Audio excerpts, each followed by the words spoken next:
Yeah. I love my HBCU. And boy, I love it, love it. I love it, love it. I love my HBCU. And man, I hope my team they won one. Yeah. I hope my team they won one. Yeah. Man, I hope my team they won one. I hope my team they won one. Yeah. I tune into the HBCU Sports Lab to see if my team won or lost. If they lost, I'm quiet as a mouse. But if they won, keep tab. I'ma do the dab, yeah. Dr. Cavil, he know what he be talking about. Mike and Charles, they know what they be talking about. They compress the analytic data with this hip hop. If you know them like I know them, they gon' tell you if your team, if they won or lost, and who the ball. So listen to Professor, yes sir, and pay attention, cause he gon' teach a lesson. This is Dr. Cavil with Inside the HBCU Sports Lab with Mike Washington, Charles Bishop. Let me wind it back. Out of Houston, I would say let's screw it, but we're going to actually mix it up since it's all going down. It seems like just West Coast with Kendrick Lamar doing his thing. We'll remix it. It's going to be sports rap with Brian and AD joining me today. Welcome to episode 590 of Inside the HBCU Sports Lab radio show and podcast, a show that's covering the sporting HBCU diaspora, all things HBCU sports. Institutions large and small, from the NEIA to the NCAA. We share insights and information on the HBCU sports culture, HBCU athletic aesthetics to facilitate the story of HBCU athletic programs and the business of HBCU sports. I'm your host, Dr. Kenyatta Cavil, along with my co-host, as I said, Brian and AD. Brian Fulford, AD. Drew, bringing in here and giving us some love. We're filming from our home studios and sending a signal live, as we always do, to the radio legend, Ralph Cooper, radio Hall of Famer. When I say legend, multi-Hall of Famer for that, in the beautiful home of Texas Southern University from Houston, Texas. Let me start it out appropriately for all those that do celebrate the holiday by its name, in terms of Happy Thanksgiving. For those that just celebrate in terms of being with your family, want to acknowledge that as well. But I hope everybody, regardless, is having a great and wonderful day. You know, some of y'all are football fans out there. We tend to cover it from an HBCU perspective, but we're not blind. We know there's some NFL games that be played. Hopefully, if you're a fan of NFL, that is working out for you one way or the other. In my little text chains with some of my Alpha brothers, a couple of them are from Detroit, Chicago, so they matched up well. Well, you know, the one from Chicago talking about he hopes his Christmas gift is a coach not remaining under contract. With that being said, we have that taking place with the HBCU landscape. We kind of broke that down on Tuesday.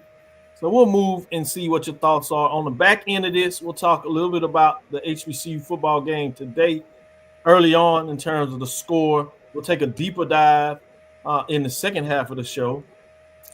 But this was a matchup that featured the SWAC versus SIAC, which means you're talking about FCS Division I and Division II. So I have some data on that. But before I do that, without holding these folks any longer, Brian, how you doing today? It's gotten so bad, Doc. Well, first off, happy Thanksgiving. I am thankful for the day, but my afternoon of television has been so blah that I resorted to watching a Netflix movie that is not only a musical, but it's also in Spanish. So I've been watching captions. So, but it's a riveting movie. It is a good movie. That is how sad my evening has gotten. Thanks in large part to the Chicago Bears. That is different. That is different. I'll leave it at that. I did see Piano, the movie last night with the family. That was what many people have talked about, how good it was. So I appreciate that. With that being said, 80 Drew, how you doing today? You saw this school. How you think I'm doing? Correct. We wasn't gonna beat you up too quick on that. And we also know that you might be just a tad bit tired because you've been on the road doing your other duties. We're getting a little break before you do that. But good to see that you had safe travels. We'll put it that way. Yeah. Too bad the Tuskegee defense didn't have safe travels down the road to Montgomery, as the defense did not show up. So were you watching that on your iPad, your iPhone? No, I was actually in the hotel room by the time. By then you had made it to the hotel. By the game came on, and I wish I wasn't in the hotel room by the time the game came on. And you guys we're all in the same chat group. It got so bad.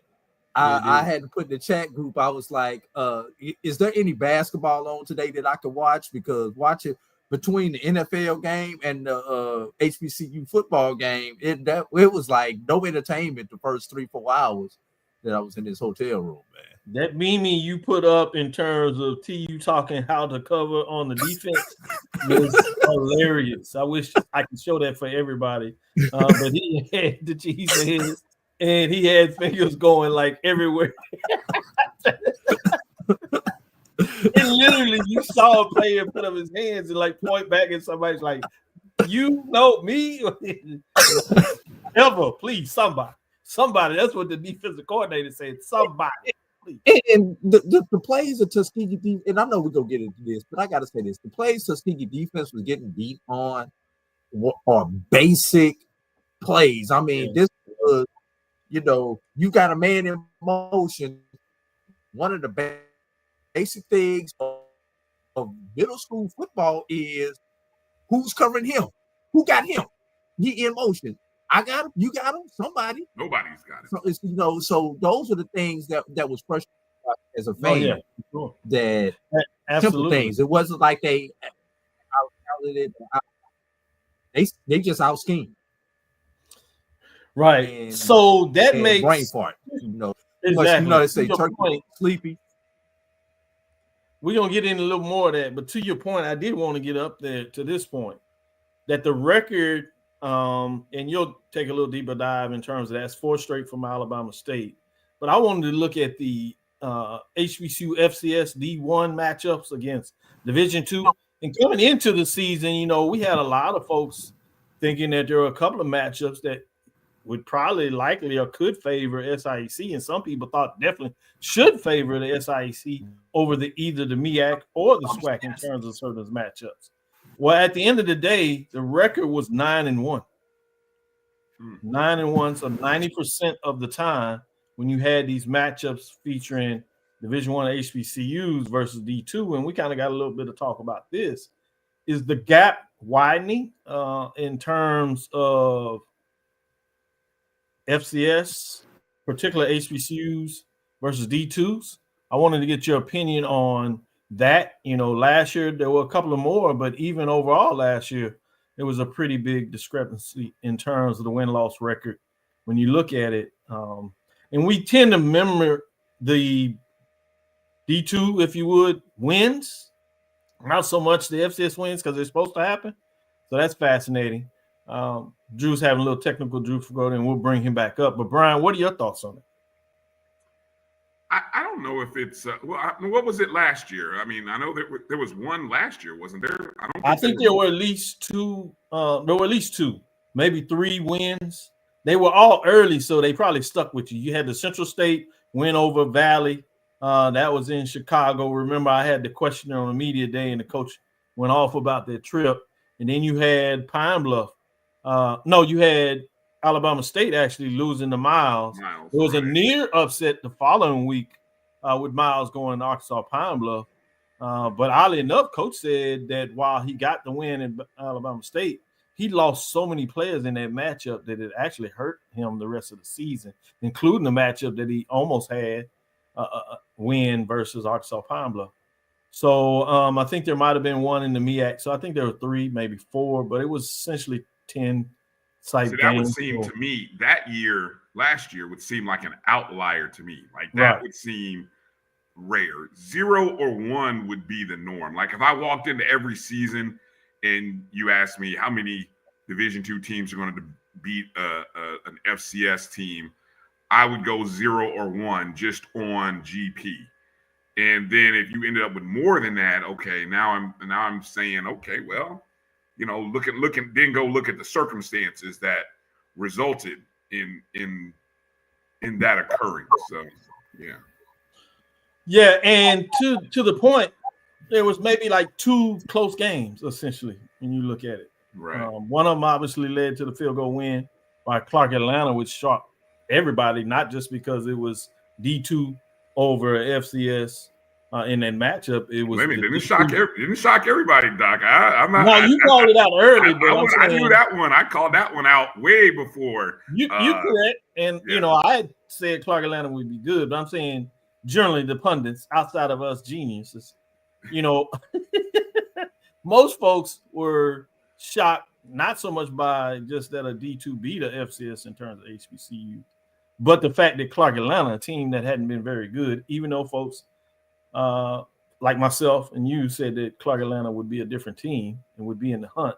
People like Stephen Gaither and some of the other D2 experts thought I was crazy, but hey, 80 Drew, before we take this break and get into what will be our first interview of the night, I did want to get your thoughts on that too.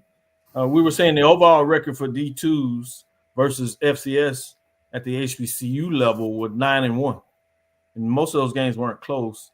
Do you see that as a trend where there's more separation in terms of FCS D2? For a while, we would see games, and we could see that they could play together, whatever, but these scores are getting a little bigger, and I wonder how much of that is that you got that many more FCS that are doing the scholarship limit when you have not as many D2s doing the maximum of that limit, so the spread is even bigger than what you would think normally from a 63 to 36. It could be wider than it was maybe when a lot of HBCUs were offering 50 and more D2s were offering closer to 36. No, what I find interesting when you look at the trend, Dr. Cavil, is the fact that the SWAC has dominated the SIAC in the crossover matchups, whereas the CIAA has gotten a lot closer to their MEAC brethren. When you consider that how close these conferences are tied together, SWAC and SIAC are tied together, and the CIAA and the MEAC, because those almost wins occurred CIAA MEAC matchups. Winston-Salem should have got themselves a win. Virginia Union should have gotten themselves a win this particular season. That's just two off the top of my head. That Virginia State, Norfolk State was really close too. This is the only touchdown there, to your point. And let me take you off the hook because the MEAC folks are gonna be like A&T and Hampton are not in the MEAC anymore. But I get your point. Yes. Yeah, but you understand those former CIAA roots. And I just say it like that. Those schools that had those former CIAA roots. Oh, but the difference that I am really concerned about is the difference between the SWAC. I mean, and the SIAC, whereas SIAC was good to get one a year. Yeah. Good point. We're going to take our first break. Alabama State. Now, this year, a little bit there, 80 Drew. I don't know if it's me or you. But we're up against, we're going to take this first break and come back on the other side and be able to start this interview.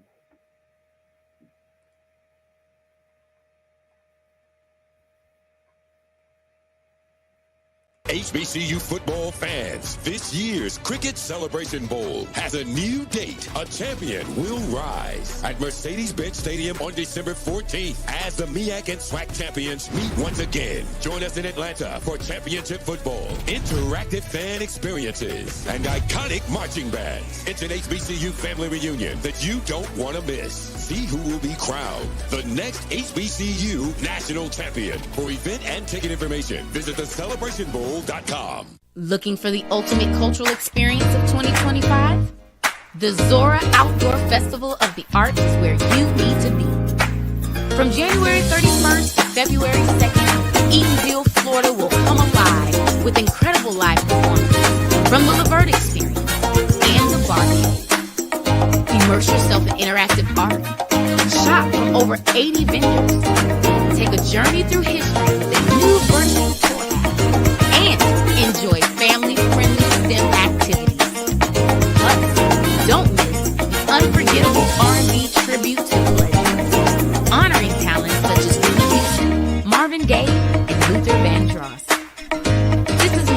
Festival. It's a celebration of Eatonville's rich cultural heritage. Visit zorafestival.org for tickets.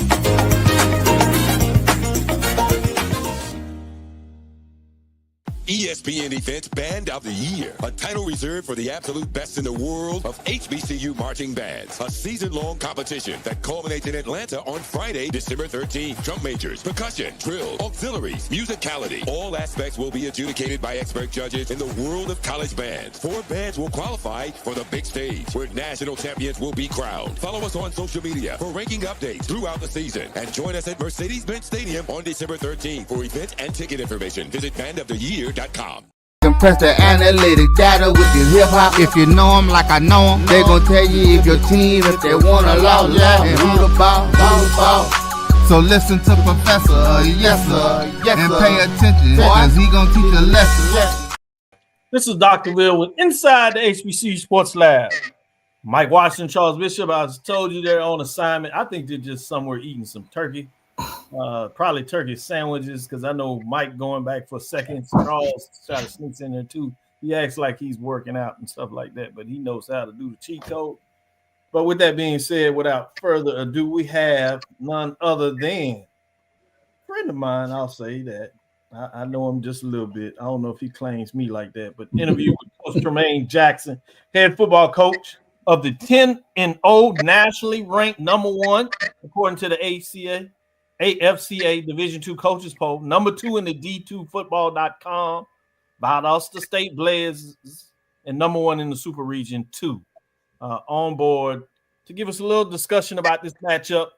On Tuesday, we had the chance to talk with both HBCU programs that are still in the playoffs. Obviously, UC won this Saturday, which is Miles College, and we talked to Virginia Union.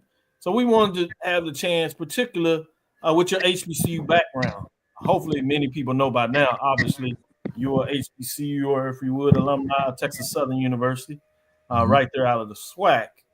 So first, talk a little about that HBCU background you have and connection, why it worked out for you, and why you still see it as important today. Yeah, first of all, man, happy Thanksgiving to y'all. It's been a day full of practice and turkey for us over here, man, in Valdosta, Georgia. So always good to get on with folks I know. Doc, I do claim you as a friend.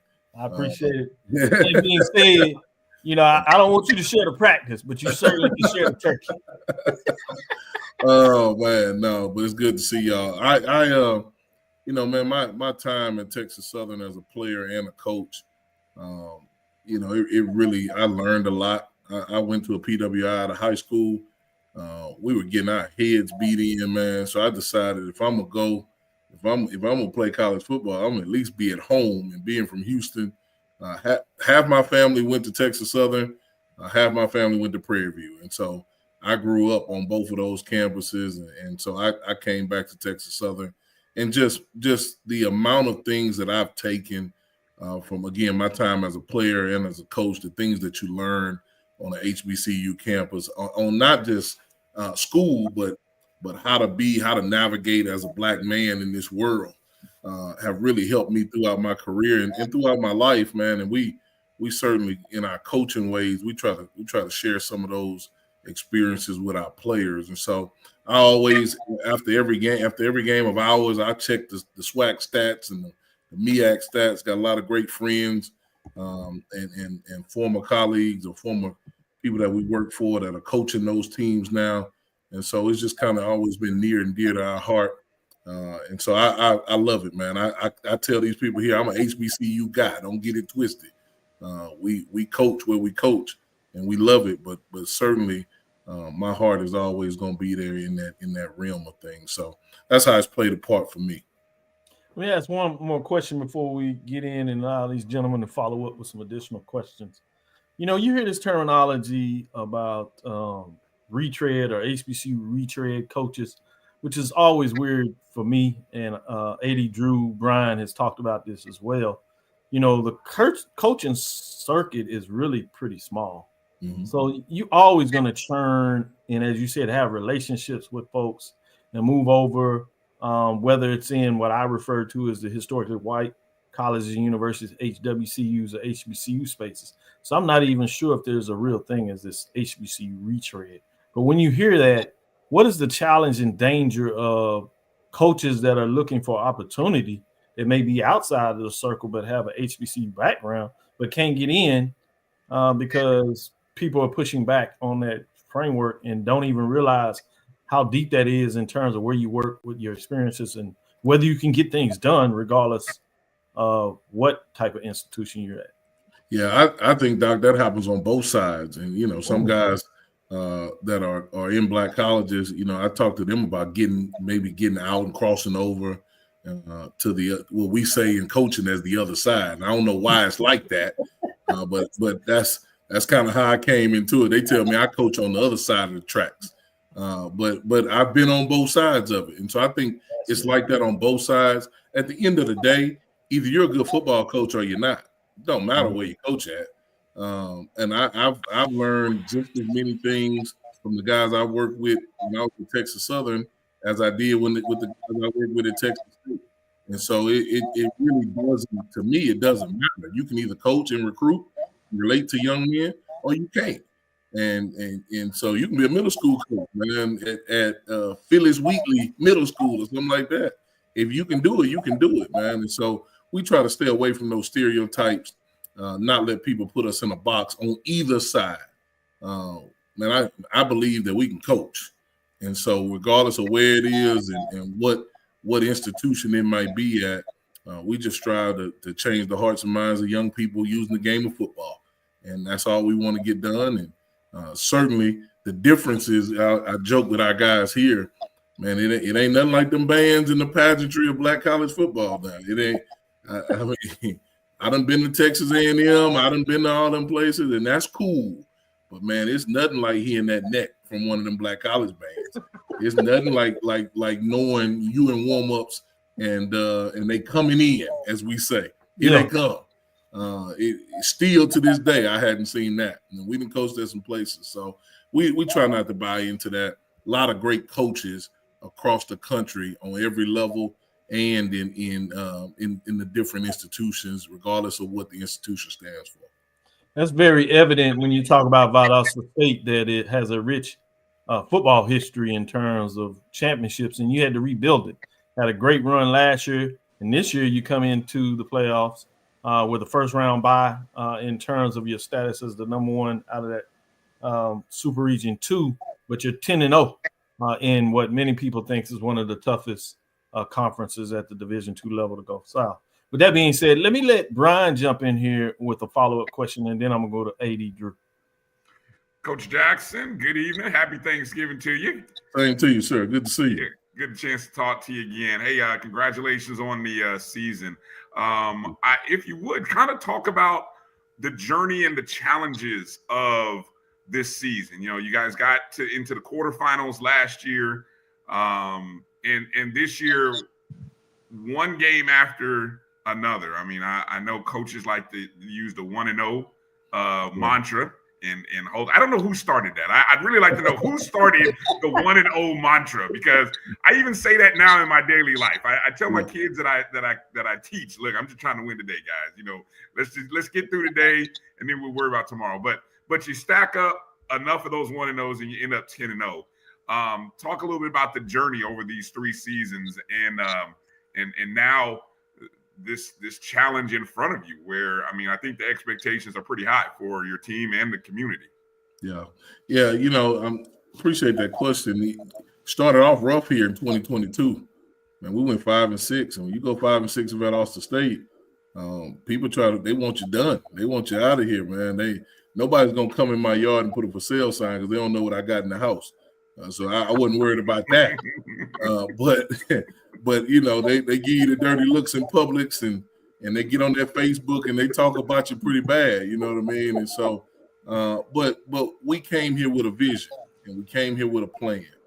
I didn't understand some of the challenges that were here from a financial standpoint and enrollment standpoint.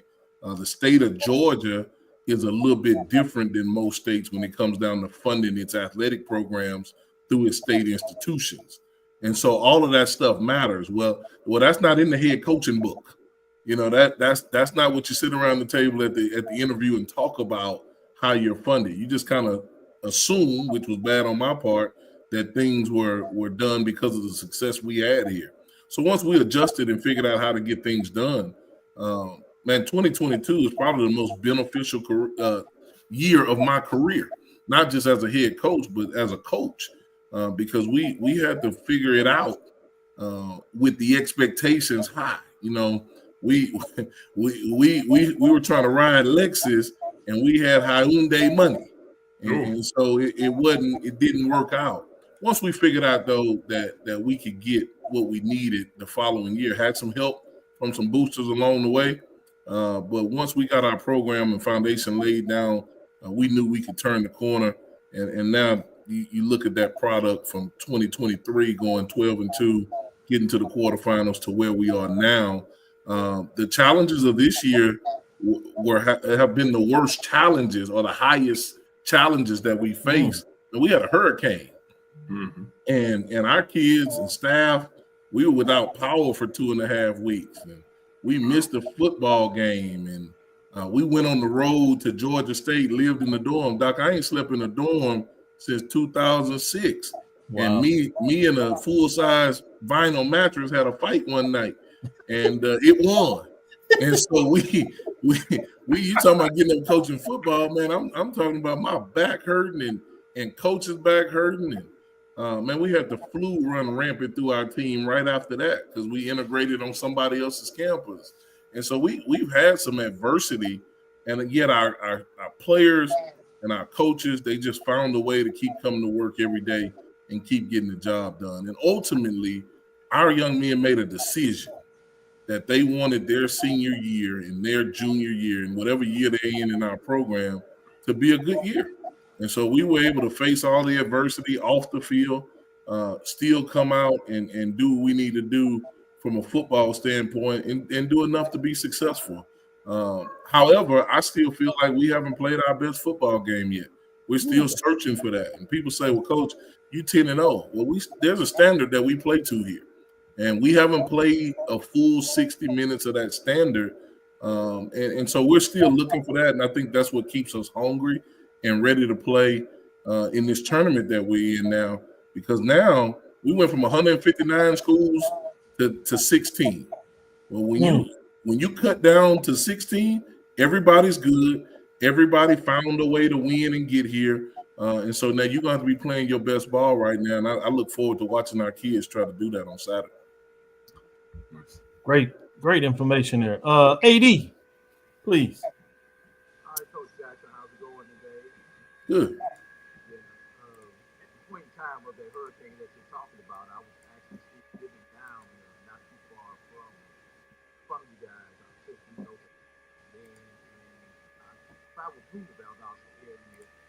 Actually, remember 2 weeks ago, and there are still damages from the hurricane. It's evident when you guys can. Absolutely. So, with that being said, I want to dive a little bit deeper into some of those challenges. What was it that brought you guys together during that time, having to spend 2-3 weeks on the road?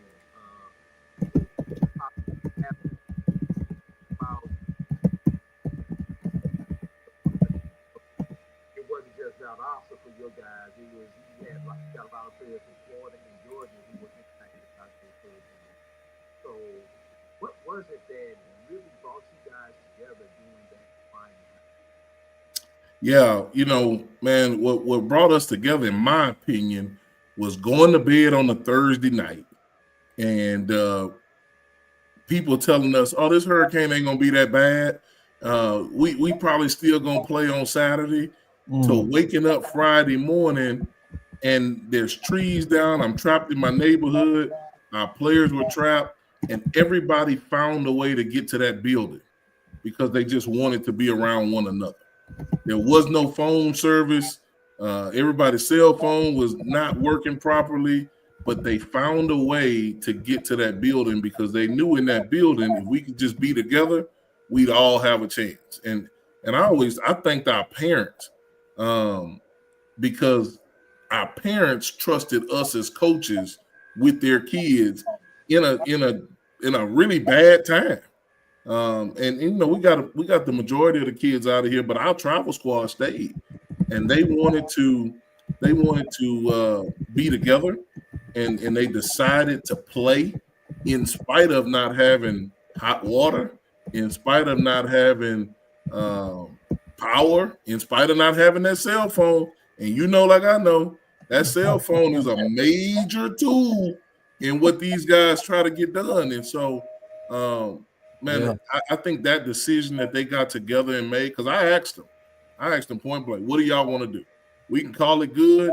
It looks really bad, like you said, AD. Today, if you drove around Valdosta, you'll go, yeah, man, them jokers was in a hurricane. The trees still down.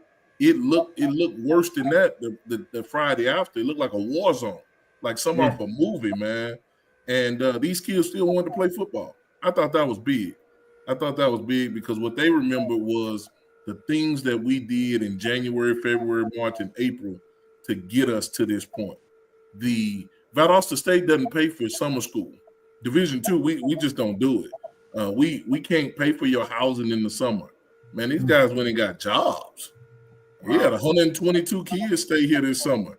They got jobs. They worked at the Boys and Girls Club, and they worked out. And coaches can't even be around in Division II in the summer. So we can't go outside and work them out and things of that nature. They did that themselves.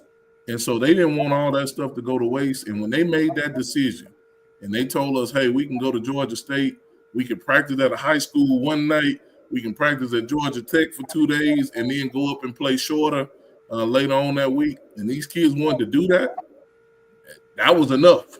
I knew nothing could break them from one another. And you know, when people make a decision to stay together and play for one another, it's powerful, man. It's powerful. And at that moment, I knew we had a chance. Didn't know we were going to be undefeated during the regular season, but I knew that we would always put our best foot forward in spite of the situation because we had been through something together. Coach, we're going to take a break here. We'll come back on the other side. Hopefully you can stay with us and we get a chance to get in a little bit of the matchup with Miles College. And what do you think about Miles College? What have you seen? And give us some insight on some key players that we need to keep our eyes on in this matchup on both sides of the ball. We'll be right back after this next break. Looking for the ultimate cultural experience of 2025? The Zora Outdoor Festival of the Arts is where you need to be. From January 31st to February 2nd, Eatonville, Florida will come alive with incredible live performances from the Levert Experience and the Bar Cave. Immerse yourself in interactive art. Shop from over 80 vendors. Take a journey through history with a new virtual tour app. And enjoy family-friendly STEM activities. Plus, don't miss the unforgettable R&B tribute to the legends, honoring talents such as Whitney Houston, Marvin Gaye, and Luther Vandross. This is more than a festival. It's a celebration of Eatonville's rich cultural heritage. Visit zorafestival.org for tickets.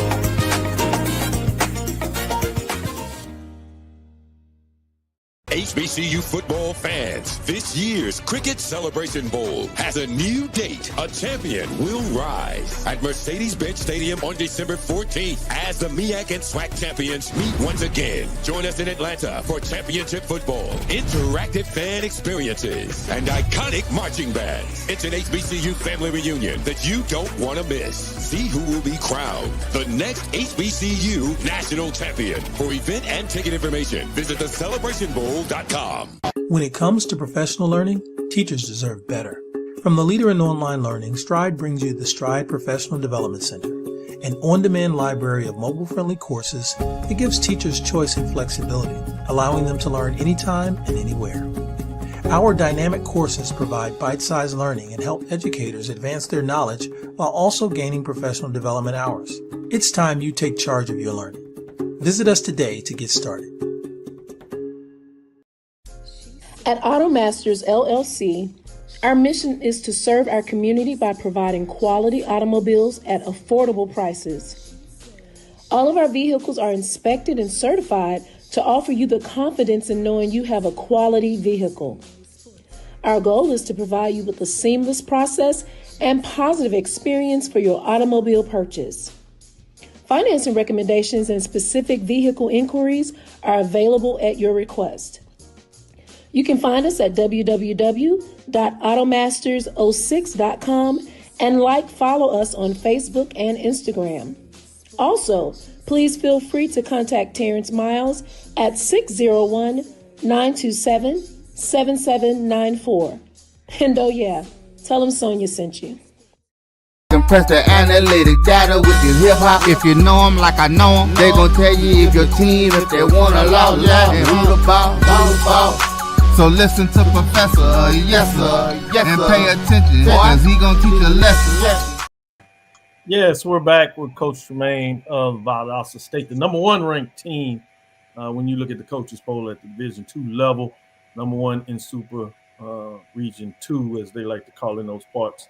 I know I'm glad that you were able to hear the question because I know our listeners may not have heard Drew, but we got him ready. Do a mic check, Doc? Yep, sounding good. Sounding good. And we're going to come to you for the follow-up question when we start talking about this matchup with Miles College and some key folks. But I did want to say this. I noticed in your bio as I was looking at it, you have this thing called DOG training, D.O.G training, discipline, obedience, and grit. I like that.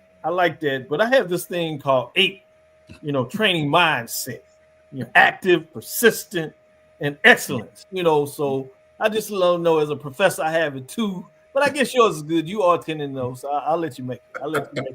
We'll talk about it in terms of how you can incorporate the 8 training as well.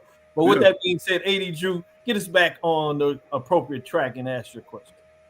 Well, Coach Jackson, looking at the numbers, you've got one of the top offenses in Division II. You're putting up almost 45 points a game while giving up less than 10 points per game. You're averaging over 450 yards of total offense, including over 200 on the ground. And then you have a Miles team that comes in running at about $168 per game, averaging about 350 on the ground. So without giving away the secret to the sauce, although as an HBCU person, I would learn to love the recipe so that I can pass it on to Coach Shea. But but and I will say this sidebar, this is a conflicting game because when all my HBCUs are done, I've always rooted for your teams. Mm-hmm. But this week is gonna hurt where my non-HBCU team is playing one of my HBCU teams. But anyway, Coach Jackson, just kind of talk about the different styles of play that both of you guys will bring to the table on Saturday, and compare and contrast one or two things for us, please. Well, AD, first of all, I'm going to answer your question, but I do want people to know, and you guys to know, in Super Region 2, 4 of the 7 teams are coached by Black men. I don't know if that's been done. Right. Rashawn Jordan at Wingate, obviously Dr. Parker at Virginia Union, Sam at Miles, and myself. So we got all Black coaches this weekend. I mean, no, because they're Wingate lost. Yeah. So we had the potential to have 4 Black coaches in this Super Region, and I don't know if it's like that in any other Super Region out there. And so, me again being an HBCU guy, I look at stuff like that. I go, man, well, this got to be a record, especially the way the playoffs go in Division II. Which, man, it's really hard to make the playoffs in Division II. I tease our Division I guys and go, there's no automatics. Yeah, this ain't no win 6 games and get rewarded by going to Hawaii for the Hawaii Bowl or something like that. You gotta come on with it, and we were undefeated and didn't know if we were gonna be the number 1 seed. We had to wait and find out like everybody else, and so because there's a whole formula that goes into it. So this ain't easy. That's why I applaud the job that Coach Shade has done. Coach Shade is a friend of mine. We played against each other 2 years ago. We talk monthly in the summers, especially about how to make our programs better. And so I was really happy for him in his program because he saw what we were 2 years ago, and I saw what he was 2 years ago, and neither one of us are at that point. We're far beyond that point. To the point of Miles College, the numbers go out the window. Man, you're in the second round. It's 16 teams left. All that stuff is awesome. But, man, Miles College has a really good football team. They're well coached. You can't find a bad area. They might not have these explosive numbers, and it's because they control the football and they play great defense. Here are the numbers that you don't see on the tail of the tape. Defensively, them dudes not giving up red zone touchdowns. Also defensively, they lead the country in takeaways and turnover margin. So they're not turning the ball over and they're taking the ball away. Those are things that might not be on the tail of the tape, but when you cut the tape on, you actually see those things. And so I don't get a lot of stock into what the people, say about, oh, you averaging 40. And that has nothing to do with what's going to happen on Saturday. This is a well-coached football team. They fly around. They tackle extremely well. They hit people directly in the face. It is. They punish people. They got a really good offensive line, and they just do a great job to hurt themselves. And so we got our work cut out for us. This is probably one of the better teams that we played, and you expect that this time of the year. And so the secret to the game is there's no secret. And we're about to come and play. Regardless, and that's where it's not about HBCU, PWI. It's about, man, that's a really good football team that's about to play another good football team. And the best football team that day is the one that's going to be successful. And we've been spending all week, man, and we have 2.5 hour practice today. We ain't got time to go, turkey. We better get in this red zone and see how we can score because these guys do that good a job. And again, man, he's our opponent this week, but I'm really happy for Coach Shade and Miles College because what they did is historic. And 2 years ago, like us, you wouldn't have thought that they would be at this point, and then here we both are. Brian, if you would, please follow. I'd like to know, Coach, and this is something that I recall Coach Shade bringing up about the roster sizes and the changes or challenges that presents. And I guess I didn't. I apparently in the D2 playoffs, the roster sizes are cut at 56 or 58 is the number. 58? Yeah, 58. That change. Obviously, you went through that with 3 games last year, so maybe you're probably more prepared for it. But if you would speak to what challenges that can create, and maybe just after the experience of last year, what did you learn about your team? What did you learn about yourself and how you manage games in the playoffs versus the regular season? Yeah, that's a change that going to 58 because our league rule in the Gulf South is 64. Mm-hmm. And so when we travel, so we kind of already had it narrowed down to 64, but you're talking about taking 6 off the 64. Wow. It numbers matter this time of the season because the longevity of the season and the physicality of the season have put you in some spots from an injury standpoint that you don't want to be in. Nobody looks like they looked in August. And so we really had to do our due diligence as a staff and really evaluate and constantly evaluate throughout the year who gives us the best chance to be successful every week. On the flip side, it's a positive when you're talking about players that want to compete to play at Valdosta State. If you're not one of our best 58 in the year, you ain't just going to magically become one of our best 58 in late November, December, right? And so we preach that to them from the time August comes because when you're at Valdosta State, making the playoffs is expected. And so we've been talking about playoffs and postseason since we came to camp. And so we always tell our players, you better show us what you got. You got a resume of 10 games to show us what you can do because there's going to be some sad faces when that field gets announced and we have to cut 6 or 10 off of what we would normally travel. At home, we dress 80. Well, now you're talking about dressing 58. And so from a player standpoint, they have to constantly compete. And from a coach standpoint, we have to continuously evaluate our roster on who can help us. We're at home the last game of the regular season. We might have played some guys on special teams to relieve some other guys in other places. But that ain't the case no more. Those guys can't get relief. You don't get a breather on kickoff when you're the starting free safety. In the playoffs, you got to go. And so from a strategy standpoint, it could change some things. But most of all, it's just a different mentality. We call it the fighting 58. Our 58 got to go fight. And there has been some sad faces. You know, we took it all the way through today because we had the bye week. And I had to call some guys in before we left to say, hey, man, this week it ain't you. You 6 guys, you're going to have to stay at home because we believe these guys give us the best chance of winning. And so, again, that's something else in Division II that people don't understand. We get the low end of the stick in Division II, in my opinion. Our ESPN streams don't work like that, like the upper levels. We just get some bad end of the sticks, right? We're on buses for hours, but yet we have to do things that other levels don't have to do. Cut down to 58. Have our roster managed all season. That's why I laugh at people when they get to talk about NIL and, we only going to get 105. But we get 58 when it counts. And so you telling me about 105, man, please. I'm talking about 58 dudes. And so you look like the NFL. I've done a lot of NFL internships, and I do those because I'm always trying to figure out how people build their roster. How many linemen do you take? How many skill guys do you take? The rules changed in the league on kickoff.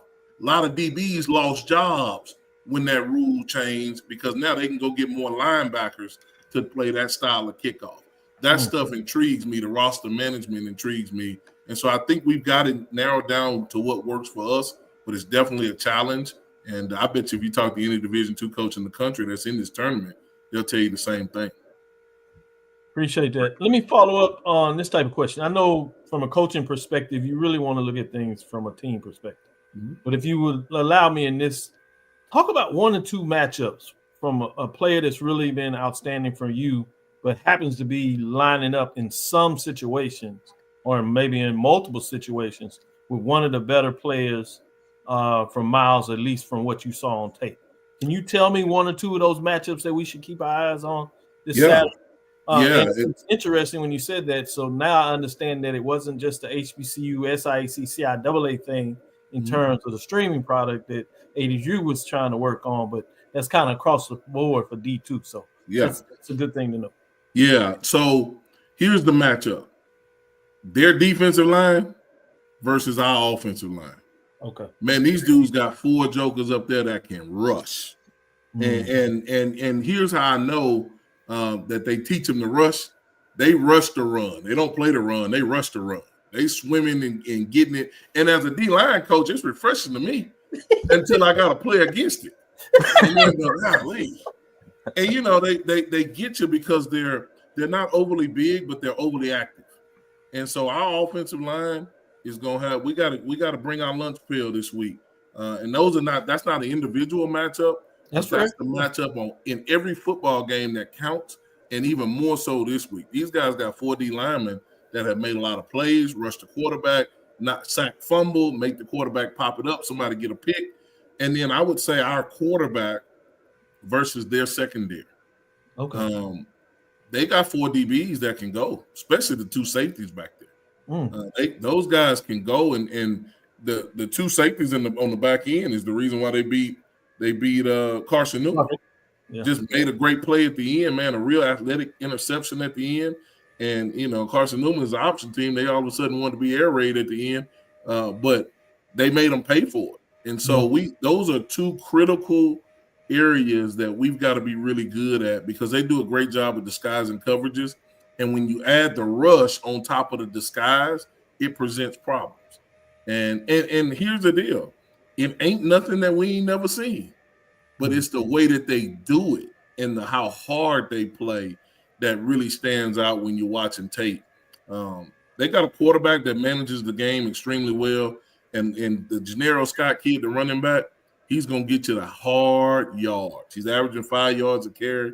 Well, give him 2 carries. That's a first down. So we got to try to figure out, how to get off blocks. And they got a younger offensive line, but they play physical too.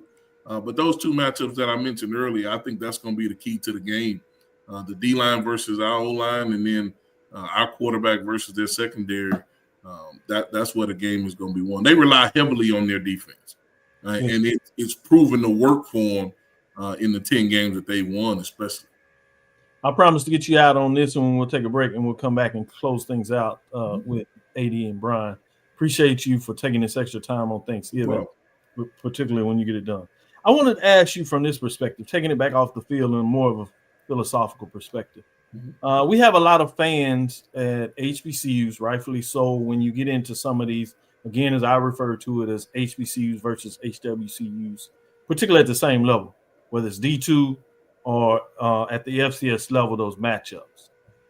And obviously the goal in the SWAC and the MEAC in terms of the regular season, like any conference, is to win your conference championship. And in this case, when those 2 teams, they go to Celebration Bowl, and oftentimes that matchup will feature what will ultimately become a national black college champion.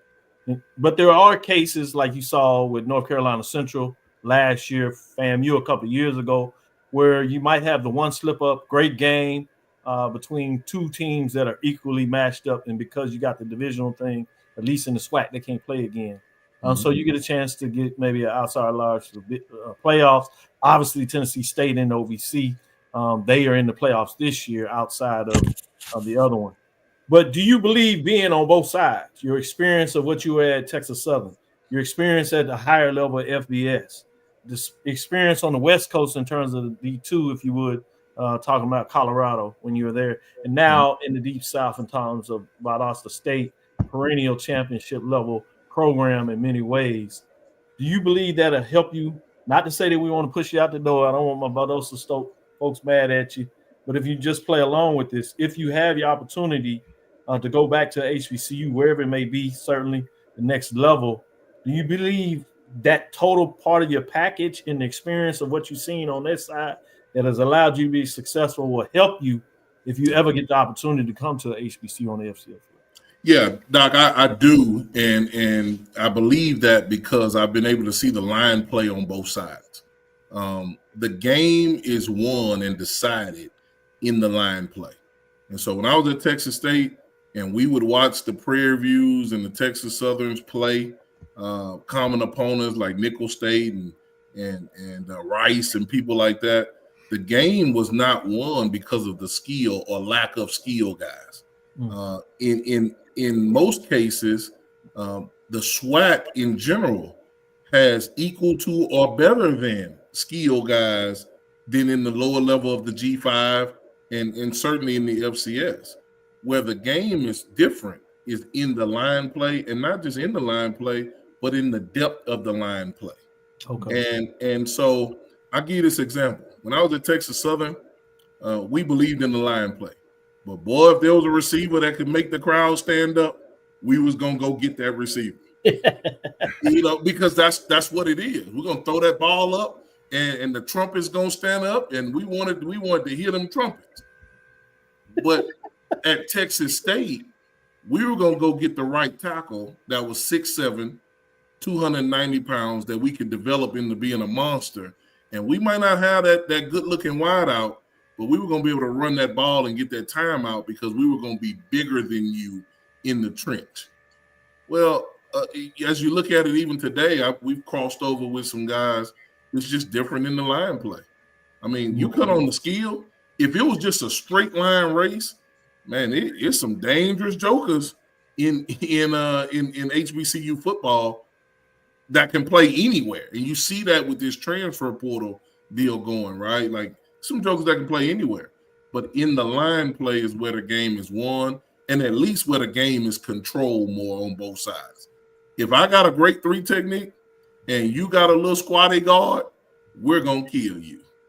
That's just where it is. And so I think my experience in hearing that and seeing that for myself and recruiting both sides for myself, I think that definitely would help because I've always said if HBCUs, and a lot of them do it, like I think the guys in North Carolina Central do it right. I think Chennis at South Carolina State does it the right way, but Chennis is a line coach.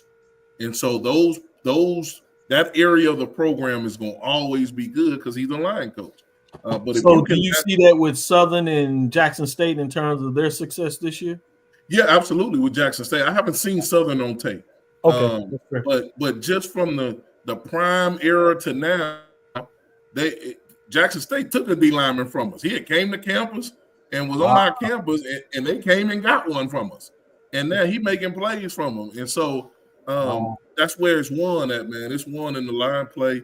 And if it ain't won, it's controlled. Yeah. And you got to have not just your first 5 O-linemen or your first 4. You've got to have depth. If you don't have 15 to 20 offensive linemen, don't tell nobody you're going to win the championship. It ain't happening because those guys get hurt in places that you don't really see them hurt, but they hurting. And so that block in August ain't the same in November when those guys get dinged, and they work more than everybody. It just is what it is. And so I think by seeing it and recruiting it, the line play, I think it would help. And I'll give you this tidbit too. A lot of the issues that I've run across with recruiting against HBCUs is just that they just don't put a lot of stock in the line play. Mm-hmm. It ain't, and it's the depth of it. Okay, I got my first 5. Well, you're trying to play 14 games, man. Like, guys get hurt in practice more than they do in the game, just being honest. And so you got to have linemen. I'm proud that we got 23 offensive linemen. And so when you got 23 offensive linemen, all of them ain't ready to play, but all of them, though, the first team you got ain't taking all the reps in practice either. And so you're eliminating a lot of the wear and tear over time just on guys' knees, backs, shoulders. Those are things that get hurt first. And so having that inside knowledge, which now probably gave it to somebody else, they're going to go recruit all the linemen from us. But just having that knowledge, I definitely think it could help down the line. Appreciate you, Coach. As I promised, I told you I'd get you out on this. We're going to take our last break. We'll come back on the other side. And as I promised AD Drew, even though he didn't like to, we're going to talk a little bit about the Tuskegee, Alabama State game earlier today. Coach, we will be checking it out on Saturday. So keep us updated. Win or lose, we're going to be excited about however the outcome of this game comes because we got an HBCU guy involved. And so with that being said, I normally won't do this for historically white colleges, but just for you, I'm going to say it. Go Blazers. Go Blazers. Oh, that was hard. Blazers. That was hard. But don't go too hard. Get out of here, man. I can't believe I'm gonna try to. Nah, you my boy, Tremaine. Before we get out. I appreciate you. Thank you. All right, take care, Coach Jackson. HBCU football fans, a champion will rise at Mercedes-Benz Stadium on December 14th. MEAC champions, SWAC champions, the Cricket Celebration Bowl, crowning an HBCU national champion. For event and ticket information, visit thecelebrationbowl.com. This is Brian Fulford. AD Drew and I are co-hosts of the BCSN Sports Wrap. We talk about all things related to HBCU athletics. From the games, teams, coaches, and fan interest stories, we cover it all. You can find our shows on Facebook at BCSN Sports Wrap, YouTube at MyJBN Online, and everywhere you listen to podcasts like Anchor, Spotify, Google, and Apple Podcasts. You can also find the show on the Jericho Broadcast Network's app. Make sure to download. We look forward to you joining the conversation and being a part of the show. Looking for the ultimate cultural experience of 2025? The Zora Outdoor Festival of the Arts is where you need to be. From January 31st to February 2nd, Eatonville, Florida will come alive with incredible live performances from the Levert Experience and the Bar Cave. Immerse yourself in interactive art. Shop from over 80 vendors. Take a journey through history with a new virtual tour app. And enjoy family-friendly STEM activities. Plus, don't miss the unforgettable R&B tribute to the legends, honoring talents such as Whitney Houston, Marvin Gaye, and Luther Vandross. This is more than a festival. It's a celebration of Eatonville's rich cultural heritage. Visit zorafestival.org for tickets.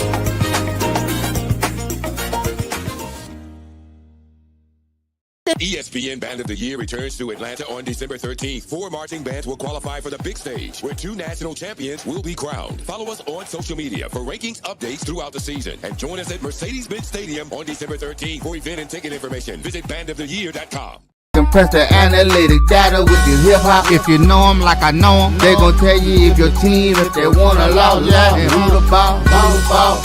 So listen to Professor, yes sir, and pay attention, cause he gon' teach a lesson.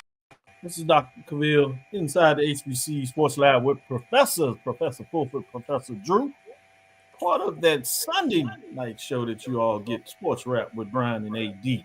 That being said, we're going to get into breaking down some analysis of these next couple of matchups we got. But before we do that, shout out to Jackson State's Terrell, named finalist for Jerry Rice Award. A couple of other HBCUs are involved in it. Sanders Ellis from Tennessee State, Jason Collins Jr. from Morgan State on the list. You got PC Taylor, finalist for the Eddie Robinson Award. Obvious Chinnis Berry, finalist for the Eddie Robinson Award. So that's pretty nice out there. South Carolina State's Phoenix, North Carolina Central's Taylor, named finalist for the Walter Payton Award. And so good things are happening out there in HBCUs. Make sure you kick that up. Daniel Richards is on there for FAMU as a grad for the Walter Payton Award, as well as Irv Mulligan of Jackson State, to give you some of those outstanding names out there. I'm going to go straight to you, Drew. You can give your updates you wanted, and then get in a little bit of your thoughts in terms of this Alabama State Tuskegee Golden Tigers matchup. I would say I thought Eddie George was also finalist for the Eddie Robinson Award also. He actually is. I'm glad you added that. Didn't want to leave him out, and you're actually right. A lot of that I was doing kind of in my head, so I'm glad that you made sure we got them all out there. And if we miss one or two, we'll make sure we get it as we get a little closer to it. It wasn't on purpose, so thank you for getting that in. Drew, you always give us HBCU insight that we might not naturally get as we focus in a lot of ways day to day and at the FCS level because of our associations. But you've always had, an affection to make sure that mid-majors, I like to call them, get their due. So today we had that D2 FCS matchup. Obviously, we talked about the overall numbers, but specifically about this game, what were some of the things that concern you in this matchup you saw? Obviously, you talked a little bit about some defensive lapses, but what else in terms of this matchup concern you with Alabama State defeating the Golden Tigers of Tuskegee 34-6? One of the first things that concerned me was basic defensive football that was not being played, where Tuskegee gave up those first 3 touchdowns on 3 brain farts on the defense, not knowing who had who. That's concerning come week 11. Was Tuskegee just mailing it in and upset that they had to stay on campus an extra week to be playing the Turkey Day game? Or because I don't think it definitely wasn't talent, because that was not a big dramatic play that they did. You could kind of say scheme, but I mean the scheme was a basic scheme that should have been covered. So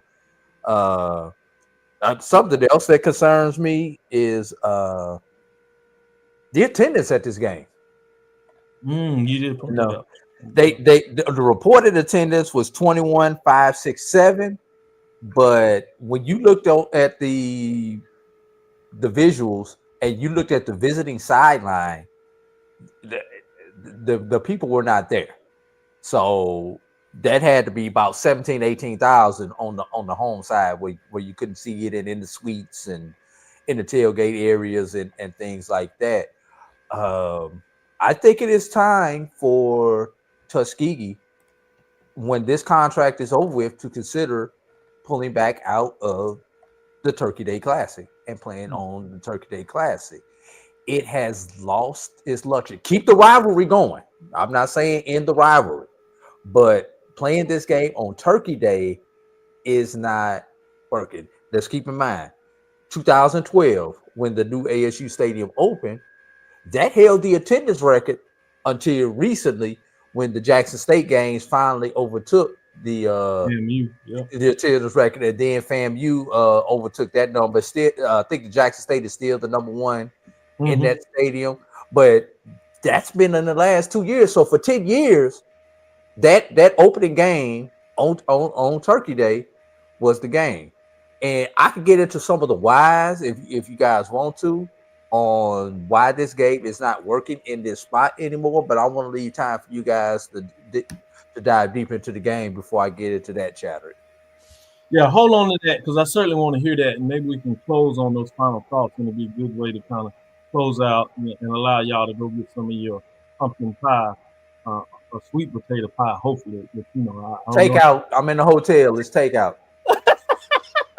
I gotta drive to go find that. Huh? Hey, and did you say pumpkin? Yeah, that's what I was wondering. Did you say pumpkin? Came back with a sweet potato. I was asking. Okay, there you go. What if you can go catch it or not? Which one? So let's get into this other big matchup. And you all did a great job. For folks that didn't see the analysis yesterday from what is the top 10 matchup for me. One of the teams, FAMU, is in the top 7 at number 6, 6-5, 5-3.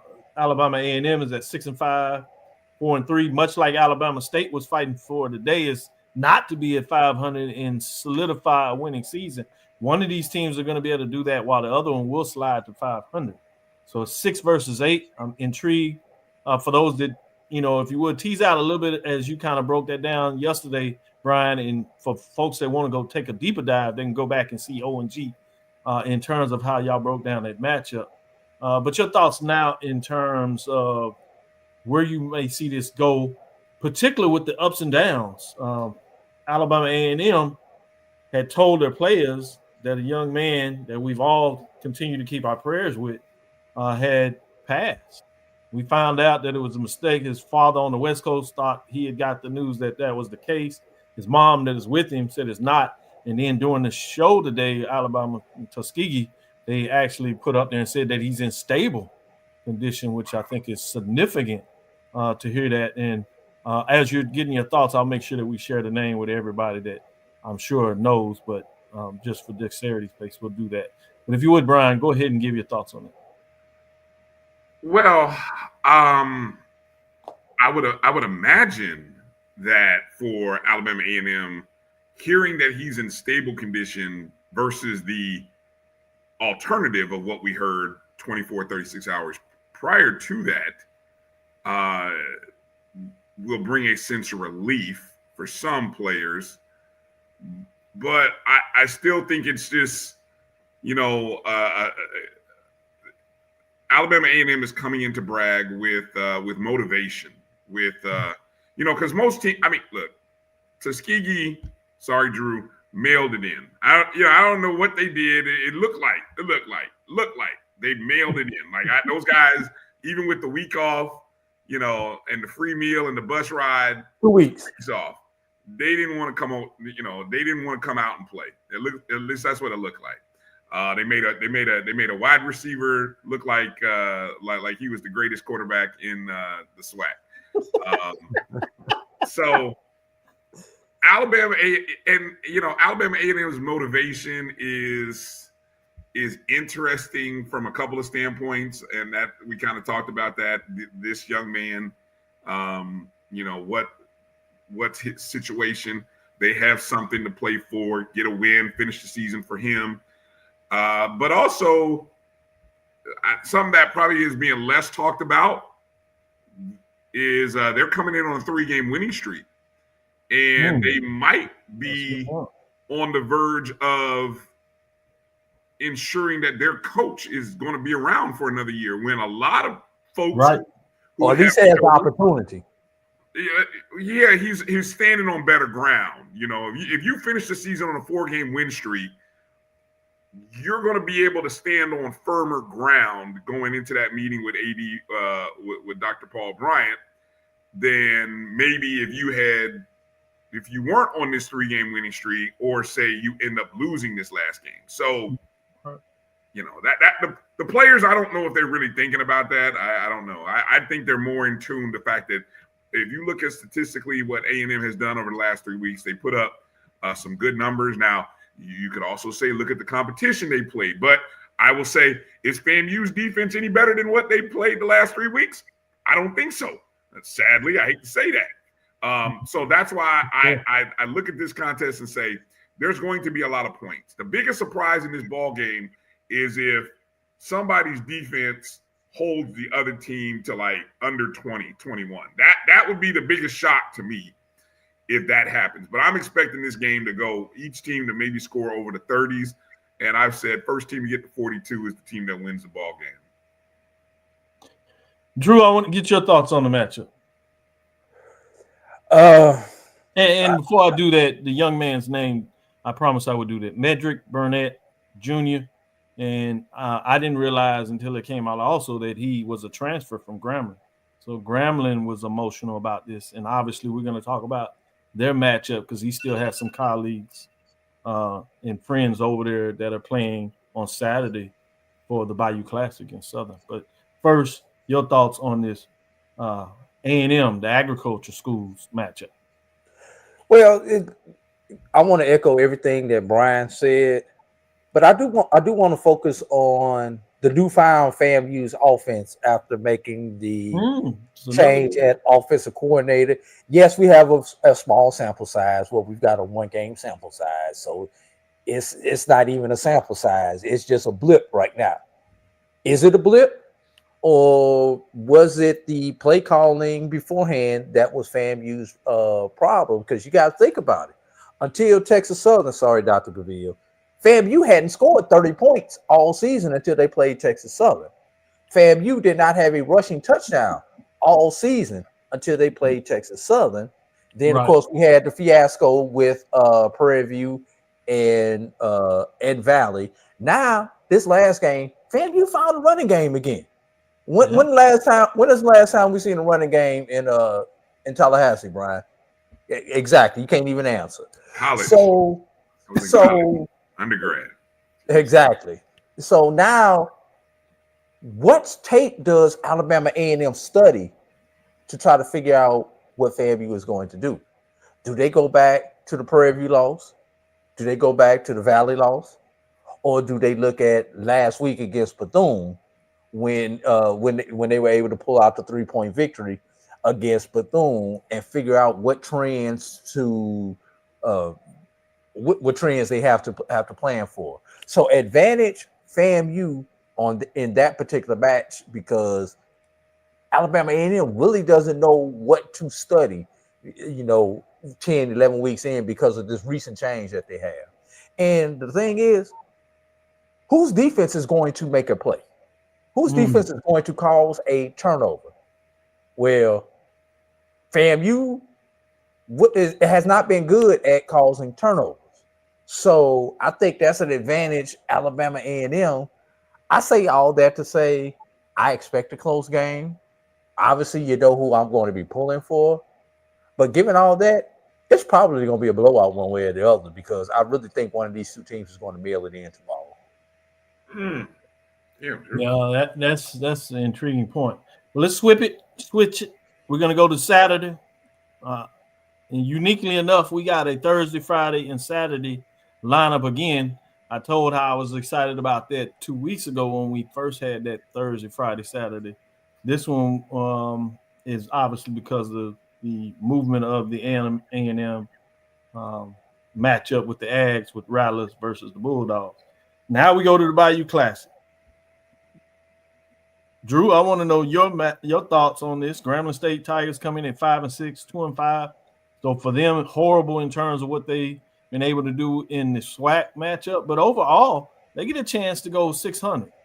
And a win in the Bayou Classic is the team, your rival, that is going to represent the West would be a major statement for a first-year coach, all things considered. Or, obviously, Southern can continue the momentum, getting to 8-4 overall if they win this game and 7-1 to play the following week in Jackson where they're feeling really good. What direction you're going in this matchup? What should we look at? Nothing would make the G-Men and the fans of the G-Men more happier than for them to give Southern a loss going into the SWAC championship game and to give Jackson State another blueprint on a way that they could possibly beat Southern. That's everybody keep in mind, who was Southern's last loss against Brian? Oh yeah, that would be one Florida A&M University. Okay. It's been that long, Drew. I forgot. It's been that long. That was like one of FAMU's last wins. That's why I thought you would remember that. But but for Southern, the biggest thing for Southern, outside of getting the W, is getting out of this game healthy and continue doing the things that they have done the last 3-4 games to put themselves into position to be able to challenge Jackson State. I do think Southern is going to win. Obviously, the trend has showed you cannot bet against Terrence Graves when it comes to the Bayou Classic, no matter which team he's coaching. So until I get a new data point, I am going to continue following that trend line right there. And I'm going to go with Southern, and I'm going to go with Southern by double digits. I'm right there with you. Brian, your thoughts on this? No, I'm right there with Drew. Terrence Graves doesn't lose the Bayou. I mean, it doesn't matter who he's. I think that's right there. You're right. I like that. And I mean, serious point. I think Southern should be the more focused team because they know what's next. So yeah, you want to beat your rival, but the last thing you want to do is go into the SWAC championship game with a loss hanging over you. So this is a good opportunity here for Southern. Good opportunity for them. Good stuff. Good stuff. Quickly, as we get out on this last one, any thoughts in terms of Virginia Union over Noah Ryan, Miles Golden Bears, Valdosta State? Obviously, if they both win, we get the HBCU matchup to crown the champion on the field. I know it's a challenge, as we just had the interview with Valdosta State head coach, Coach Jackson. So a lot of stuff there. He tried to sell it as like to any of us in terms of how talented Miles Golden Bears are, and they are, rightfully so. But then you have Lenore Ryan, Virginia Union. So the question I have is, because we have Brian, and Brian is the betting man, I'm going to put it like this. What is the betting line that we'll end up getting a HBCU matchup, over under type of thing? What would you set it at in terms of getting what would be necessary to get us to a matchup where we'd have the Virginia Union Panthers facing off against Miles Golden Bears? Well, you're going to have a situation where I think Miles is going to go into the game as the underdog at Valdosta State. And I'll tell you, even though Virginia Union should have hosted the game, they should have hosted the game against Lenore Ryan. That one is probably closer to a pick'em, which might put Lenore Ryan as a favorite by about 2 or 3 points. So if you were to play both teams to win, Miles and Virginia Union, I'm going to guesstimate you're probably looking at a 6-1 odds of that happening. I like it. Nice. 6-1. That's a rough estimate, unofficial, but we'll take it. If you had a little piece I of money. always wanted to be able to ask the question from a betting lines perspective, because it's not my expertise, and rarely do I have Brian and have the opportunity. So I always wanted to do that. So the fact that you broke it down like that is perfect. I had that on the record. I can sleep well now. AD Drew, I promised I'd give you a chance to give your final thoughts in terms of Tuskegee. You made the statement that maybe it's time, as the contract ends, to move in a different direction. You made it clear it's not that you don't want to play the game anymore, but not necessarily is it working for Turkey Day. Go ahead and tell us one or two of those rationales of why it's not working out. Well, number one, everybody has to keep in mind Turkey Day, as it was when we were in school, Dr. Cavil and Brian, has lost its luster, because at that point in time when we were in school, Dr. Cavil, Turkey Day was the Alabama State homecoming. So not only did you have the Turkey Day Classic, but you had all of the homecoming activities intertwined with that. But after the grumblings from alumni, students, and fans, they actually about 10 years ago separated homecoming from Turkey Day. And if you also remember, they also tried to move the game up to the Friday to rivalry Saturday, the same Saturday that you have the Soul Bowl, the Florida Classic. They moved it there for about 3 or 4 years in the, I want to say the early teens. Can't remember exactly when it was. It may have been the early knots when they played. The Turkey Day Classic occurred on that Saturday before Thanksgiving. That also did not work for Alabama State at that point. From a Tuskegee point of view, it would number one, you can't go to the playoffs with Turkey Day sitting out there. Number two, should something come down the line as far as a HBCU championship game on the Division II level, that would also eliminate you from that also. And number three, at least from the Tuskegee point of view, the support is not there. And ever since they moved the game off of Thanksgiving and they went to the Labor Day Classic, it has not drawn from a Tuskegee perspective. Why? Because you've had a half a generation of students and alumni who got used to that game not being on Thanksgiving. So yes, they want to check, but come on now, this is Tuskegee. Tuskegee can get checks.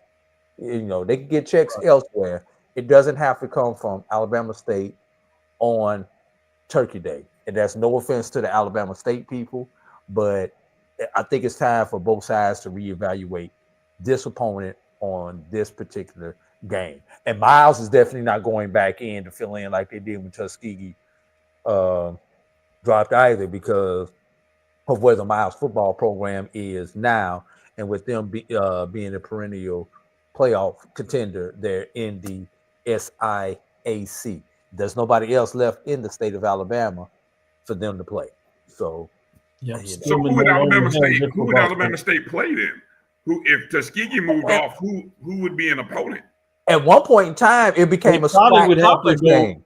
Yeah, he probably would go back to a conference game match. Yeah, because I know they played Prairie View on Turkey Day. I know they played Valley on Turkey Days. Those are just two off the top of my head that I remember either watching or attending on Thanksgiving. So yeah, if they decide to keep it on there, it would have to go back to being a conference game. But Dr. Cavil, who wants to play as the road team on Thanksgiving?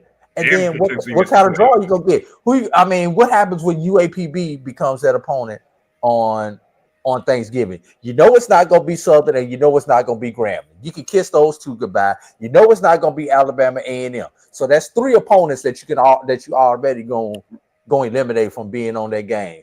The other 9, does FAMU want to play them on Turkey Day, Brian? After playing in the Florida Classic, does Bethune want to play them on Turkey Day after playing in the Florida Classic? How about Alcorn? Alcorn can use a check or whatever. Who wants to play that game? That's the problem. They want to do it after playing their major game against Jackson State. Yes, really, the only people who don't play a quote unquote true rival game on that Saturday, Prairie View, Texas Southern, Valley, and Pine Bluff. Yep. Those are the 4 that it would be a candidate where it could make sense as far as the team, because they're not coming off a high or low of a rival game. But everybody else in the SWAC plays a rival. The only other thing that I can see them going for is NAIA program, such as there's none in Alabama. No, it's not going to be in Alabama. It's going to have to be Texas College, Arkansas Baptist, because I would guess Langston might do it, but the money would have to be so high because they tend to chase the playoffs. Florida Memorial's chasing the playoffs, so those are the only 4 you got, basically. So I'm just naming a couple. I'm not saying those are but that's the challenge that you're talking about. You're right, that it's going to put some major flux in Alabama State if they can't somehow hold on to Tuskegee.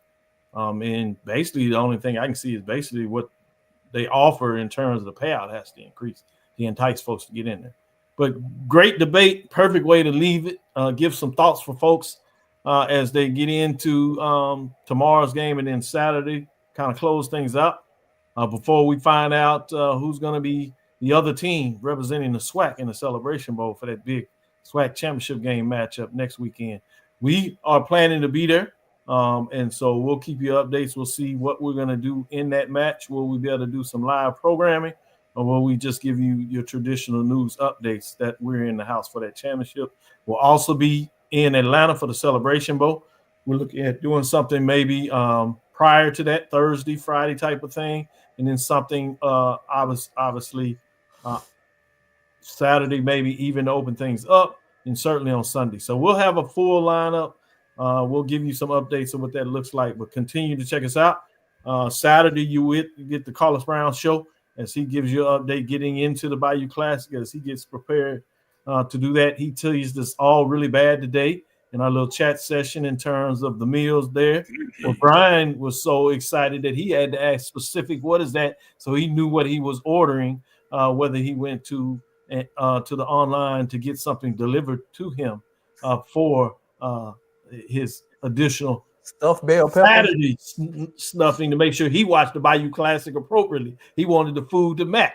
So that was fascinating last there. So make sure you do that. And then obviously on Sunday, you get these two gentlemen to bring you all the things. They'll put a nice button on it and kick things off for you for the rest of the week.